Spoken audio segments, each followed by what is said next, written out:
Hello, I'm Deb Boerne and I'm talking to Allan Tegg about his new novel, The Interpretation of Cakes. Allan, psychoanalysis and cakes is a strange combination. How did you come to it? Well, yeah, thank you, Deb. I am a psychotherapist, and so my partner and I were sitting in a Jewish-Hungarian patisserie in Acland Street in St Kilda, and obviously people are walking down the street and they're stopping to look into the window of the cafe we're in. And I started to think, how do people actually decide which cake they're going to buy and where they're going to buy it? And I then wondered, I wonder if the patisserie owner actually has a way of setting up the display window where all the cakes are presented at the front of the shop. And as a way of encouraging people to buy a cake in his or her shop. The person who's serving us came over and I said, look, tell us about the display window. How do you set it up? Is there any thinking behind it?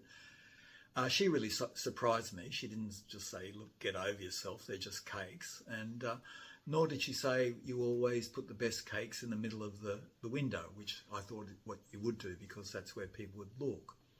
She said, no one ever buys biscuits spontaneously. You never put biscuits in a prominent position. And I just thought, oh, that's fantastic. There's a psychology behind cakes. We're away. That's amazing, but why write a book?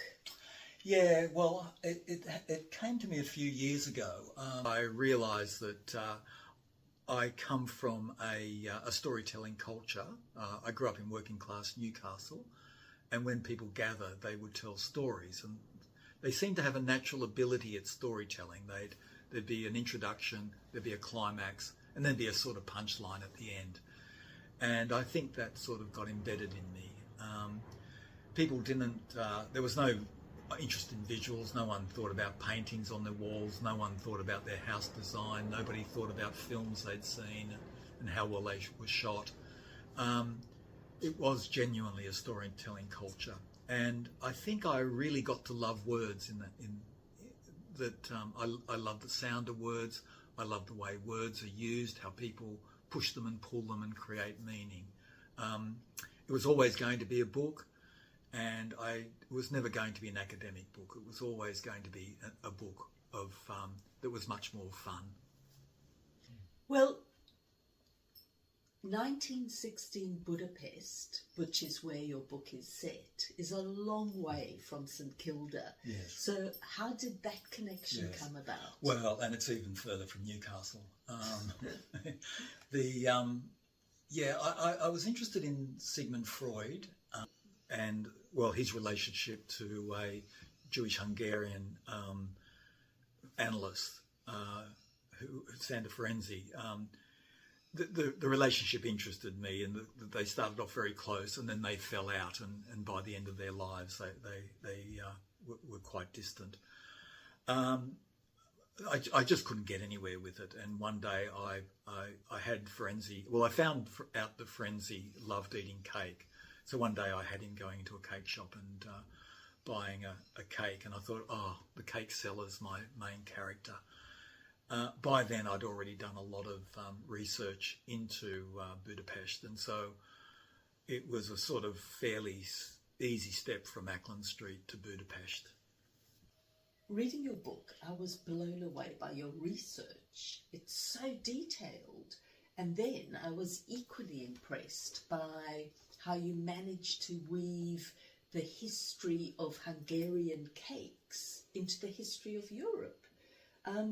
So your book's kind of like a recipe.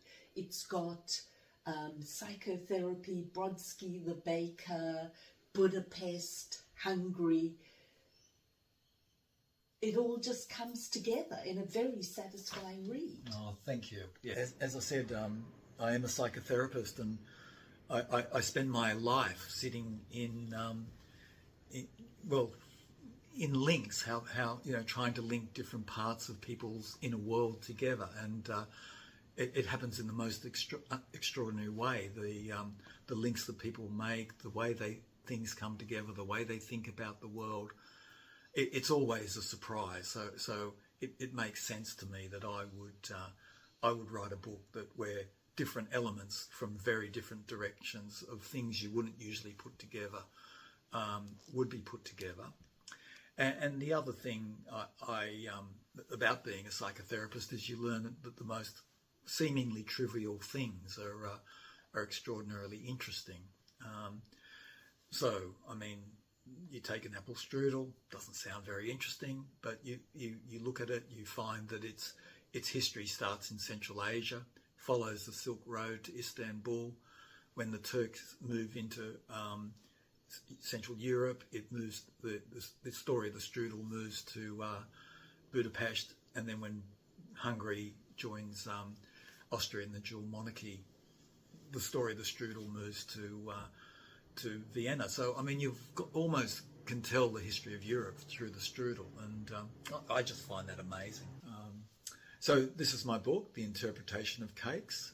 I really loved writing it, and I hope you enjoy reading it. Thank you.